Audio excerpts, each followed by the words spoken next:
ngalan ng Ama at ng Anak at ng Espiritu Santo. Amen. Ang pagpapala ng ating Panginoon Jesucristo, ang pag-ibig ng Diyos Ama, at ang pakikipagkaisa ng Espiritu Santo nawa ay sumainyong lahat. At sumainyo rin.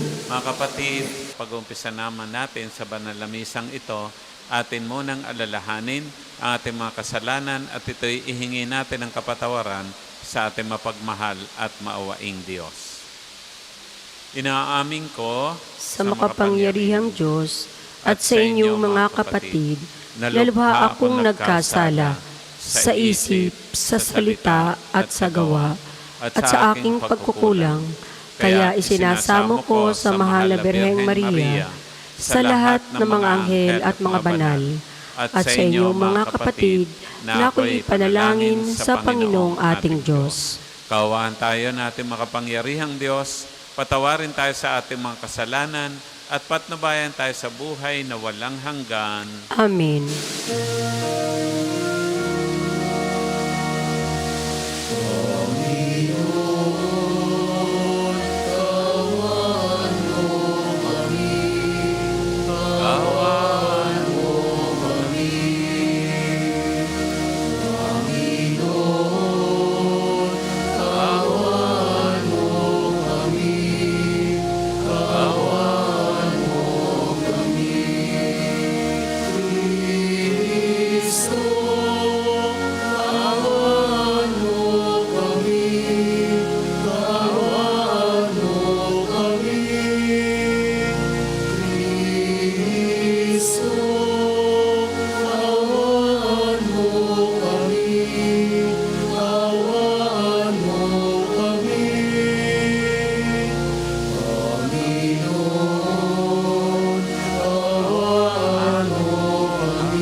Manalangin tayo.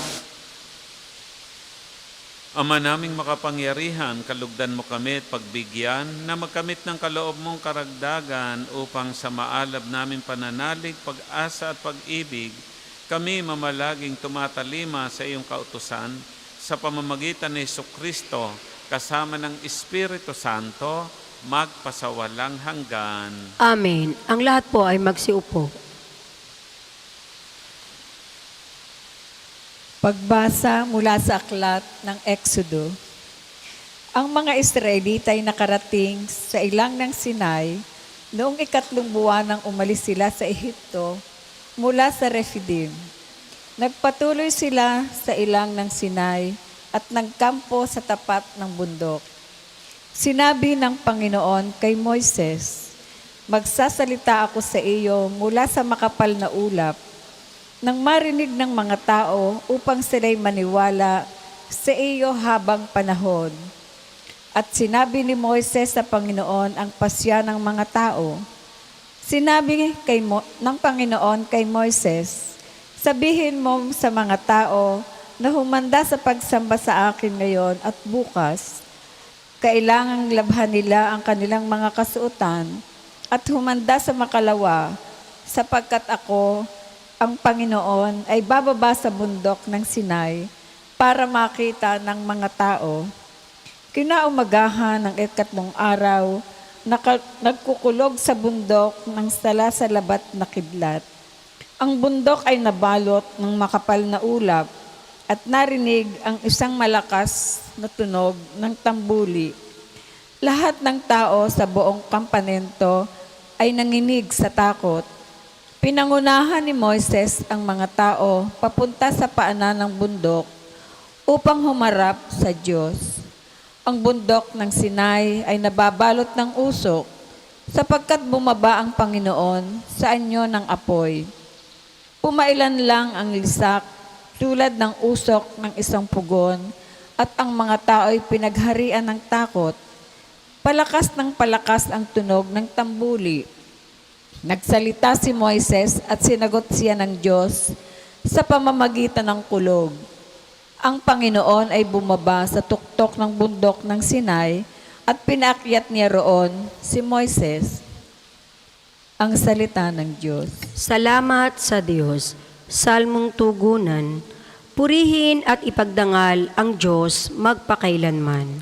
Purihin at ipagdangal ang Diyos magpakailanman. Pinupuri ka namin, Panginoon, Diyos aming mga ninuno, karapat dapat kang ipagdangal at dakilain magpakailanman. Purihin ang iyong banal at maluwalhating pangalan, nararapat purihin at ipagdangal magpakailanman. Purihin at ipagdangal ang Diyos magpakailanman. Purihin ka sa iyong banal at marangal na tahanan, lubhang karapat dapat kang awitan at dakilain magpakailanman. Purihin at ipagdangal ang Diyos magpakailanman. Purihin ka na naluklok sa maringal mong trono, karapat dapat kang awitan at dakilain magpakailanman. Purihin at ipagdangal ang Diyos magpakailanman. Mula sa iyong luklukan sa ibabaw ng kerubin, nakikita mo ang kalaliman, ang daigdig ng mga patay, karapat dapat kang purihin at dakilain magpakailanman. Purihin at ipagdangal ang Diyos magpakailanman. Purihin ka sa buong sangkalangitan, karapat dapat kang awitan at dakilain magpakailanman. Purihin at ipagdangal ang Diyos magpakailanman. Ang lahat po ay magsitayo.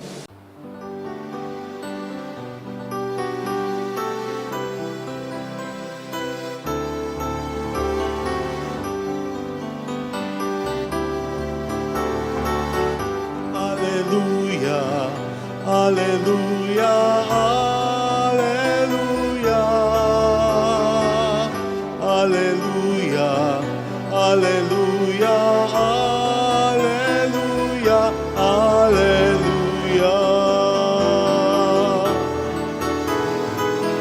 Hallelujah, hallelujah, hallelujah.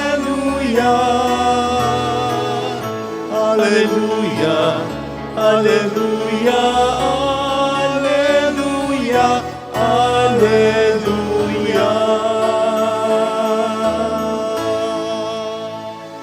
Sumainyo ang Panginoon, At sumainyo rin. ang mabuting balita ng ating Panginoon ayon kay San Mateo. Papuri sa iyo, Panginoon. Noong panahong yon, lumapit ang mga alagad at tinanong si Jesus, bakit po ninyo dinadaan sa talinhaga ang inyong pagsasalita sa kanila? Sumagot siya, ipinagkaloob sa inyo nang malaman ang mga lihim tungkol sa paghahari ng Diyos, ngunit hindi ito pinagkaloob sa kanila, sapagkat ang mayroon ay bibigyan pa at ang mananagana, ngunit ang wala, kahit ang kaunting nasa kanya ay kukunin pa. Nagsasalita ako sa kanila sa pamamagitan ng talinhaga, sapagkat tumitingin sila ngunit hindi nakakakita at nakikinig ngunit hindi nakaririnig ni nakauunawa. Natutupad nga sa kanila ang hula ni Propeta Isaías na nagsasabing, makinig man kayo ng magkinig, hindi kayo makakaunawa, at tumingin man kayo ng tumingin, hindi kayo makakikita, sapagkat naging mapurol ang isip ng mga ito.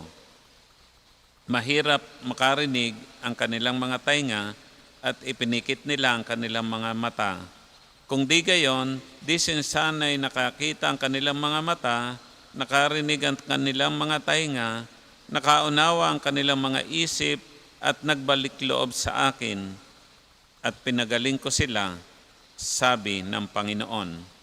Mapalad kayo, sapagkat nakakikita ang inyong mga mata at nakaririnig ang inyong mga tainga. Sinasabi ko sa inyo, maraming propeta at matutuwid na tao ang nagnasang makakita sa inyong nakikita, ngunit hindi ito nakita, at makarinig sa inyong narinig, ngunit hindi ito napakinggan.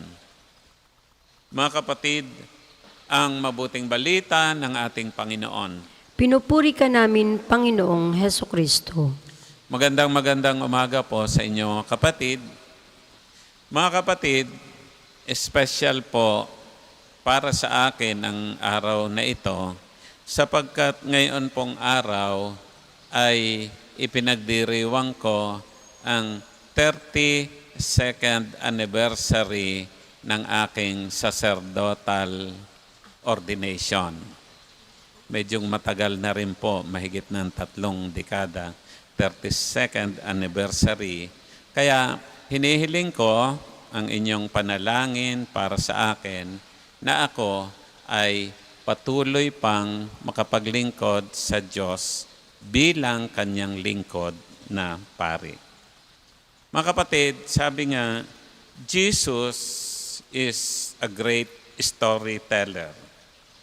Kung maalala natin, ito po sa medyo senior na, noon po, meron pong show sa TV na ang title ay Mga Kwento ni Lola Basyang. At ang mga episode dito ay yung mga kwento kung ano ang mga alamat, ano ang pinagmulan ng mga bagay-bagay. Kaya ito po ay kumukuha ng interest, lalo na sa mga bata.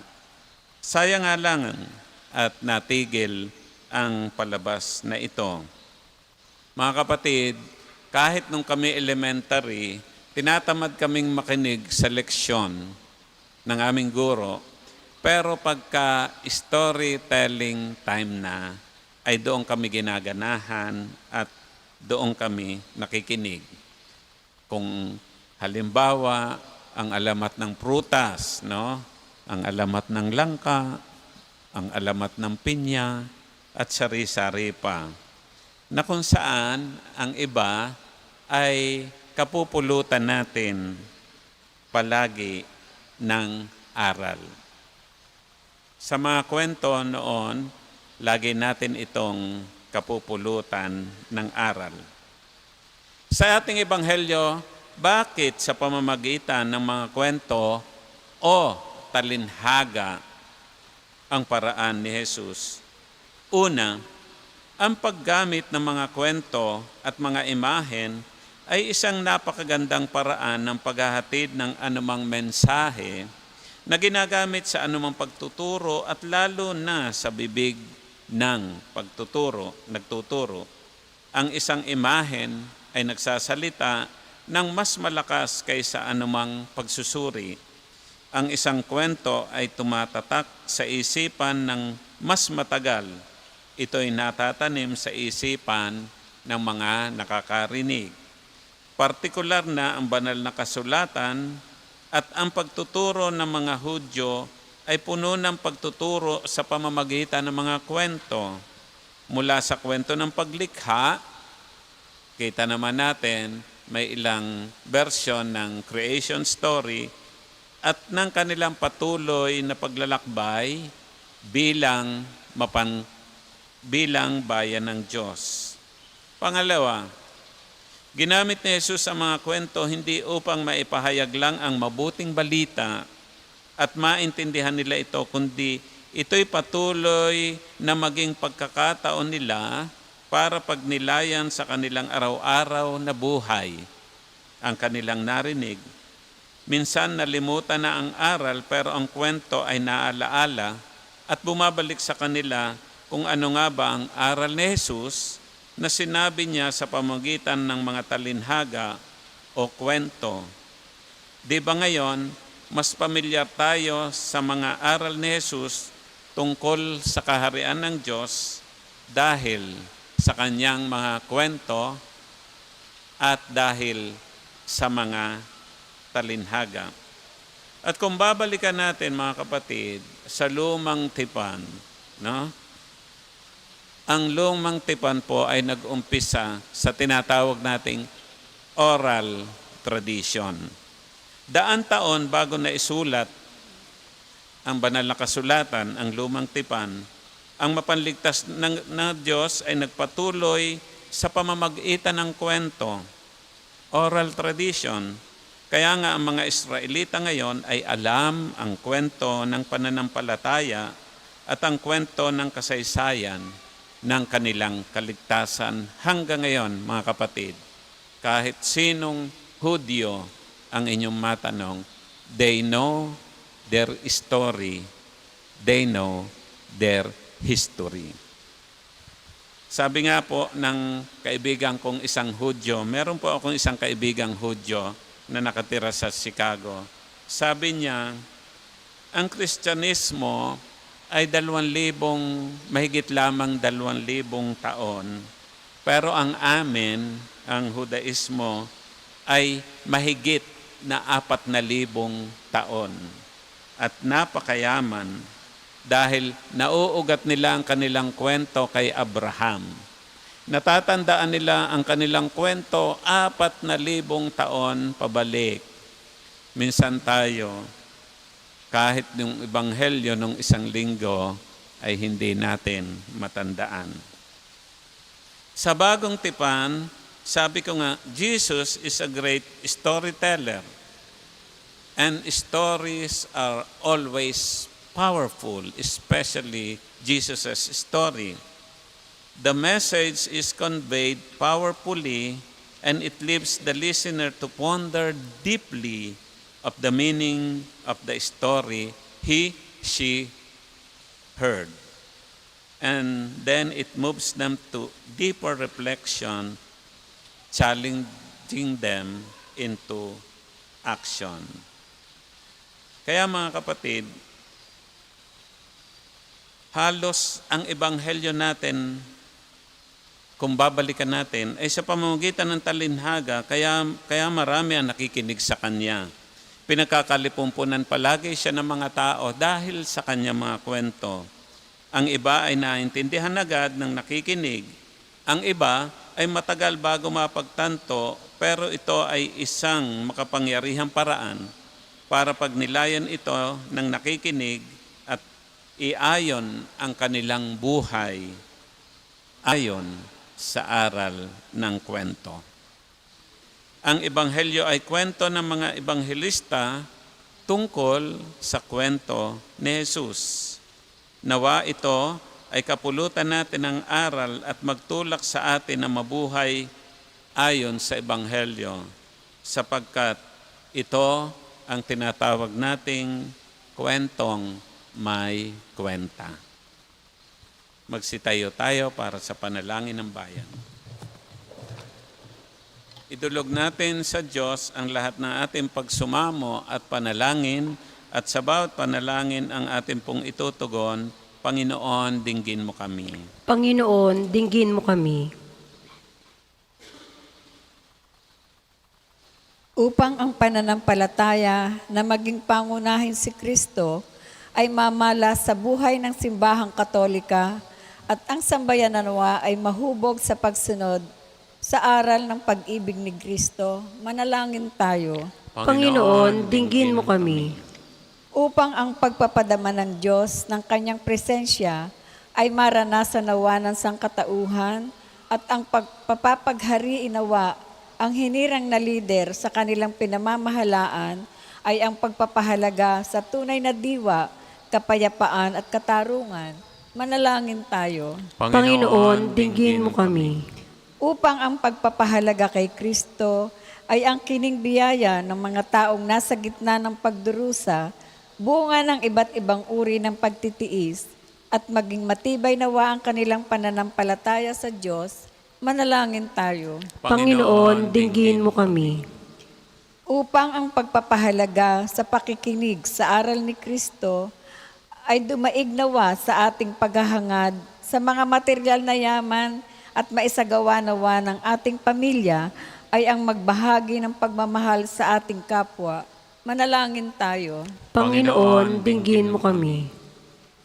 Para sa mga kapatid nating nawawala at pinaniniwala ang pumanaw na, partikular ang mga sabungero, nawa ay pagkalooban sila ng Panginoon ng kapatawaran sa kanilang mga kasalanan at ng walang hanggang kapahingahan sa Kanyang kaharian.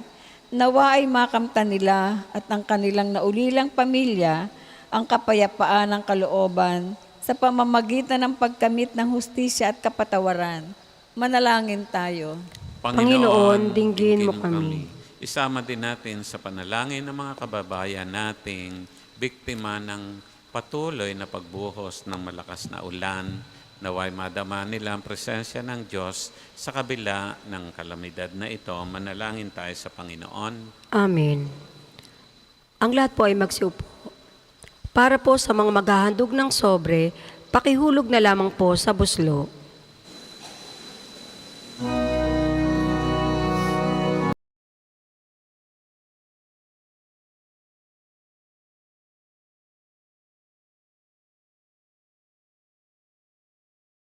Kunin at tanggapin ang alay na ito, mga biyayang nagmula sa pagpapala mo. Tanda ng bawat puso pagkat inibig mo. Ngayo'y nananalig, nagmamahal sa'yo.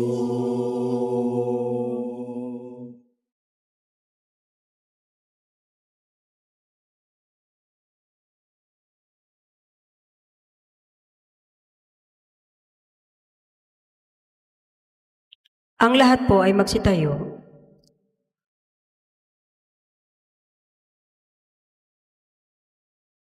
Manalangin tayo mga kapatid upang itong ating mga handog ay kalugdan ng ating mapagmahal na Diyos. Tanggapin nawa ng Panginoon itong paghahain sa iyong mga kamay sa kapurihan niya at karangalan sa ating kapakinabangan at sa buong sambayanan niyang banal. Ama naming lumikha, tunghayan mo ang mga alay ng iyong sumasamong sambayanan at tanggapin mo ang mga ito para maragdagan ang iyong kabanalan sa mga nananalig na tunay sa pamamagitan ni Jesucristo kasama ng Espiritu Santo, magpasawalang hanggan. Amen. Sumainyo ang Panginoon. At sumainyo rin. Itaas sa Diyos ang inyong puso at diwa. Itinaas na namin sa Panginoon. Pasalamatan natin ang Panginoong ating Diyos. Marapat na siya ay pasalamatan. Ama naming makapangyarihan, tunay nga marapat na ikaw ay aming pasalamatan. Nasa iyo ang aming buhay, pagkilos at pag-iral. Sa pamumuhay namin araw-araw, tinatamasa namin ang iyong pagmamahal. Sa pag-ibig mong ipinunla sa sangkatauhan, ang Espiritu Santo'y unang aning bigay ng anak mong naglagak sa amin ng katiyakang nakalaang mabuhay kami sa piling mo kailanman. Kaya kaisa ng mga anghel na nagsisiawit ng papuri sa ng walang humpay sa kalangitan, kami nagbubunyi sa iyong kadakilaan. Santo, Santo, Santo, Panginoong Diyos, napupuno ang langit at lupa ng kadakilaan mo. Hosana, Hosana, Hosana sa kaitaasan. Hosana, Hosana, Hosana sa kaitaasan. Pinagpala ang naparirito sa ngalan ng Panginoon. Hosana, Hosana, Hosana sa kaitaasan. Hosana, Hosana, Hosana sa kaitaasan. Kung hindi po kayang lumuhod, ay manatili pong nakatayo ng may paggalang. Ama naming banal, ikaw ang bukal ng tanang kabanalan, kahit sa pamamagitan ng iyong Espiritu, gawin mo banal ang mga kaloob na ito upang para sa amin maging katawan at dugo ni Jesucristong aming Panginoon. Bago niya pinagtiis ang kusang loob na maging handog, hinawakan niyang tinapay, pinasalamatan kanya. Pinagati-hati niya iyon at iniabot sa kanyang mga alagad at sinabing, "Tanggapin ninyong lahat ito at kanin, ito ang aking katawan na ihahandog para sa inyo."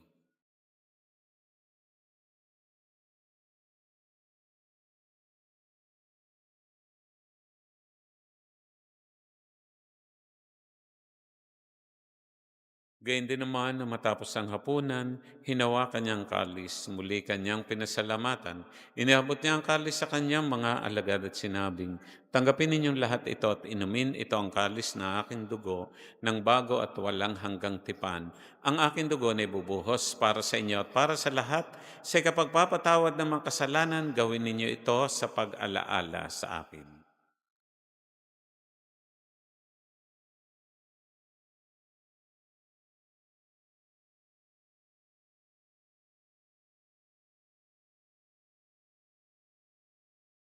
Ipagbunyi natin ang misteryo ng ating pananampalataya. Si Kristo'y namatay, si Kristo'y nabuhay, si Kristo'y babalik sa wakas ng panahon. Ang mga ginagawa namin ngayon, ang pag-alaala sa pagkamatay at muling pagkabuhay ng iyong anak, kahit iniaalay namin sa iyo, itong tinapay nagbibigay buhay, itong kalis na nakakaloob ng kaligtasan. Kami nagpapasalamat dahil kami yung minarapat na tumayo sa harap mo para maglingkod sa iyo. Isinasama namin kami magsasalo-salo sa katawan at tugon ni Kristo ay mabuklod sa pagkakaisa sa pamamagitan ng Espiritu Santo. Amalingapin mo ang iyong simbahang laganap sa buong daigdig, puspusin mo kami sa pag-ibig. Kaisa, ni Leon naming Papa, ni Gilbert naming Obispo at ng Tanang Kaparian, alalahanin mo rin ang mga kapatid naming nahimlay na may pag-asang sila'y muling mabubuhay, gayon din ang lahat ng mga pumanaw. Kaawaan mo sila at patuloyin sa iyong kaliwanagan. Kaawaan mo at pagindapating kaming lahat na makasalo sa iyong buhay na walang wakas. Kaisa ng mahal na Birheng Maria na ina ng Diyos, ni San Jose na kanyang esposo, kaisa ng mga apostol at ng lahat ng mga banal na namuhay dito sa daigdig ng kalugod-lugod sa iyo, may pagdiwang na namin ang pagpupuri sa ikararangal mo sa pamamagitan ng iyong anak na aming Panginoong Heso Kristo.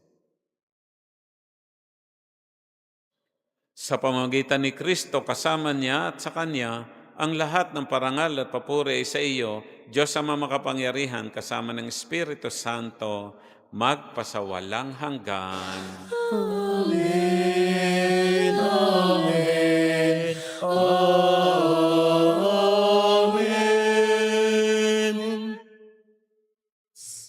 Sa tagubili na nakagagaling na utos sa turo ni Jesus na poon natin at Diyos, buong lugod nating awitin.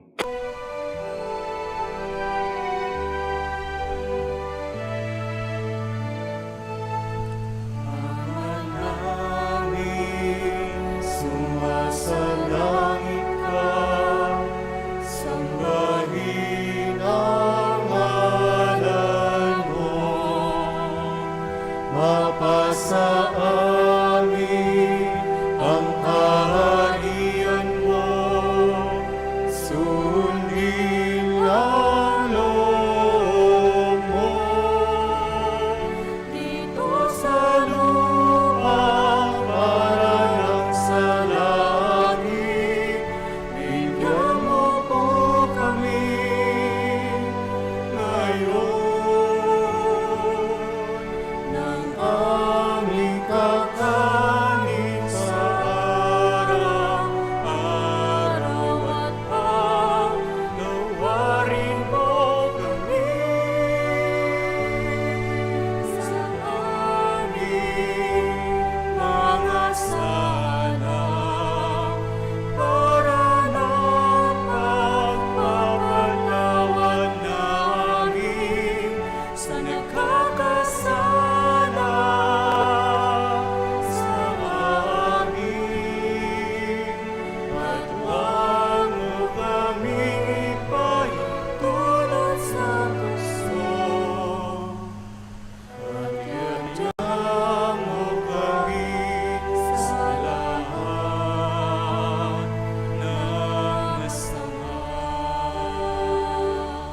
Hihiling namin kami iadya sa lahat ng masama, pagkalooban ng kapayapaan, araw-araw iligtas sa kasalanan, at ilayo sa lahat ng kapahamakan, samantalang aming pinananabikan ang dakilang araw ng pagpapahayag ng tagapagligtas naming si Jesucristo. Sapagkat iyo ang kaharian at ang kapangyarihan at ang kapurihan magpakailanman. Amen.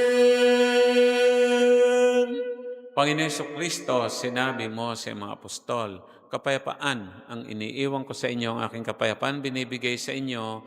Tunghayan mo ang aming pananampalataya at huwag ang aming mga pagkakasala at kahinaan.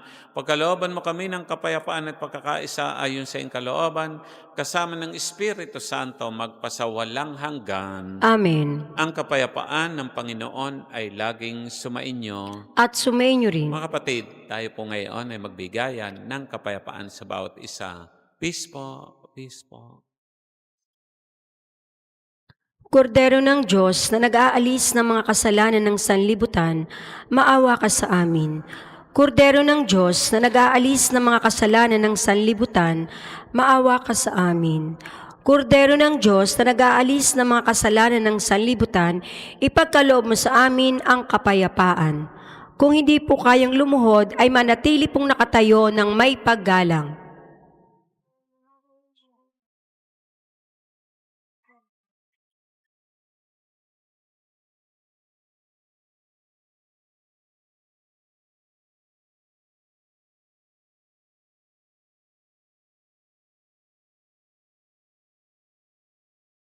Narito ang ating Panginoon Jesucristo, ang Kordero ng Diyos, nag-aalis ng mga kasalanan sa sanlibutan. Mapapalad ang mga inaanyayahan magsasalo-salo sa kanyang piging. Panginoon, hindi ako karapat-dapat na magpatuloy sa iyo, ngunit sa isang salita mo lamang ay gagaling na ako.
Manalangin tayo.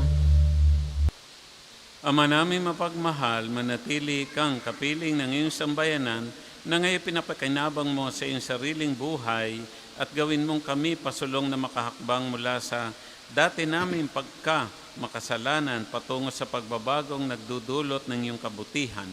Sa pamamagitan ng Jesucristo, kasama ng Espiritu Santo, magpasawalang hanggan. Amen.